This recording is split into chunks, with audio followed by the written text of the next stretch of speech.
नमस्कार, एक बार फिर आपका स्वागत है एमपी टुडे पर। और आज हमारे साथ हैं मनोज जैन मधुर जी। मनोज जैन मधुर जी का परिचय ये है कि बहुत अच्छे गीतकार हैं और आपने इनको बहुत सारे डिजिटल प्लेटफॉर्म पर भी देखा होगा।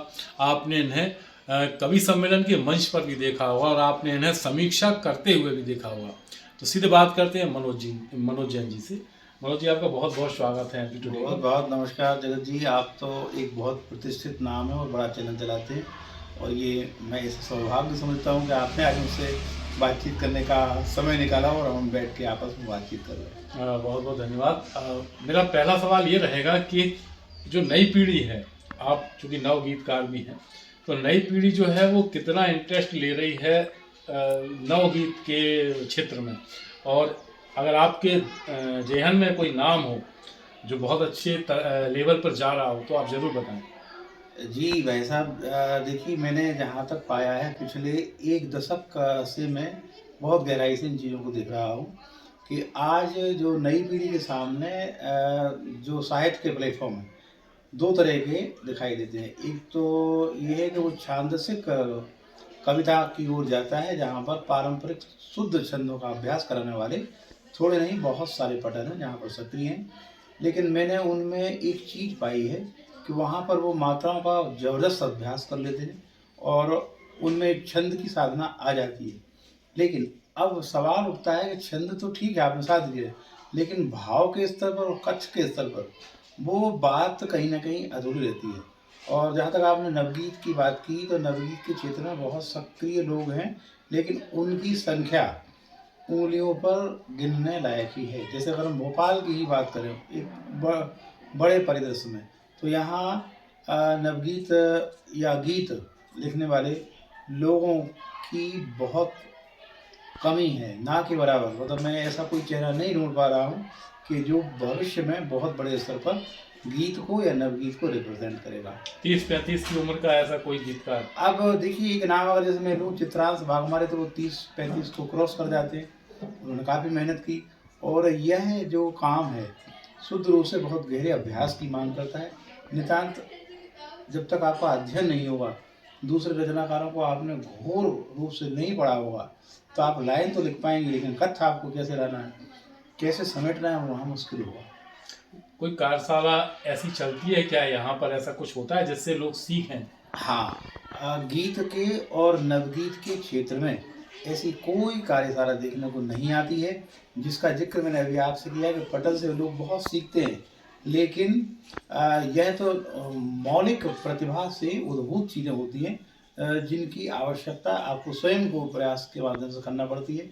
वो मुझे अच्छा कम दिखाई अच्छा, देता है। नवगीत भी क्या एक तरीके से प्रगतिशील और पारंपरिक यानी कि दक्षिणपंथी वामपंथी में बटा हुआ है क्या नवगीत भी? मैं इस बात को आपने बहुत अच्छा प्रश्न किया। दरअसल क्या है कि लोगों का ये मानना है कि जब तक हम उसमें एक नया विचार डालेंगे, तो वो हमारा जो गीत है वो या नवगीत है वो वामपंथ की तरफ चला जाएगा। लेकिन ये बिल्कुल गलत धारणा है।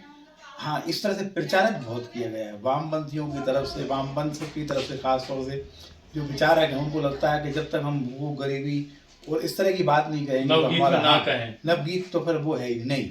ऐसे अनेक गीत इस संदर्भ में प्रस्तुत किए जा सकते हैं, जहाँ पर शुद्ध दार्शनिक बोध की बात है, जहाँ प्रेम की बात है, जहाँ प्रकृति की करुणा की बात। बात है, प्रकृति की बात है, और ऐसे नवगीत आनंद देते हैं।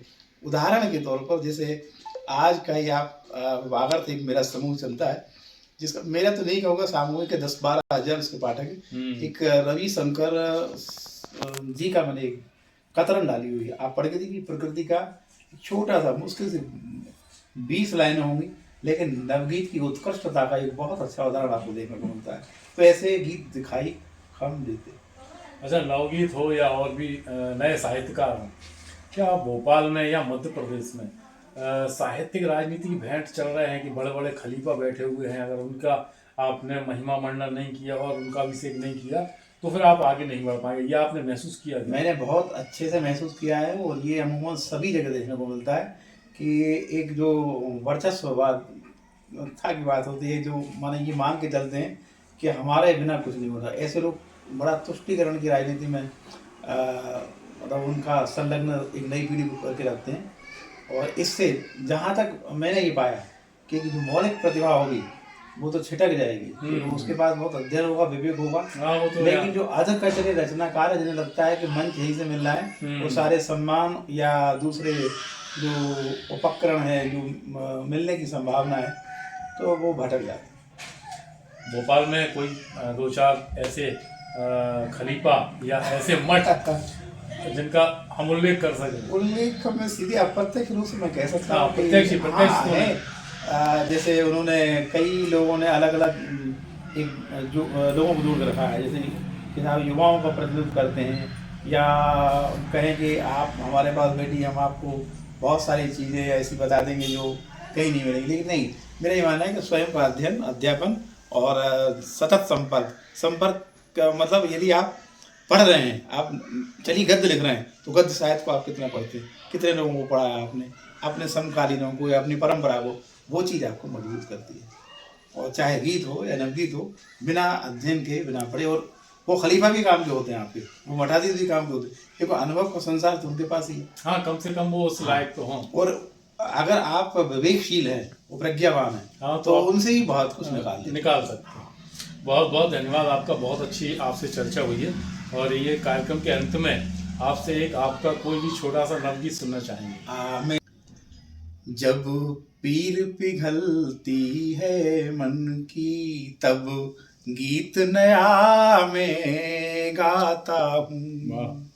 जब पीर पिघलती है मन की, कि सम्मान मिले जब झूठे को, सच्चे के मुंह पर ताला हो, वो ममता को कैद किया जाए, समता को देश निकाला हो।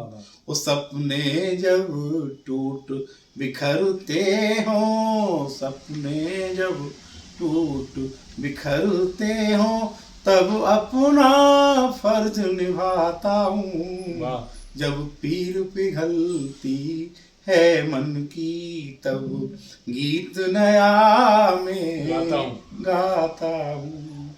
इसका एक बंद देखिएगा कि छलबल जब होते हैं हावी, करुणा को नाच नचाते हैं, निष्कासित प्रतिभा हो जाती, पाखंड शरण पा जाते हैं।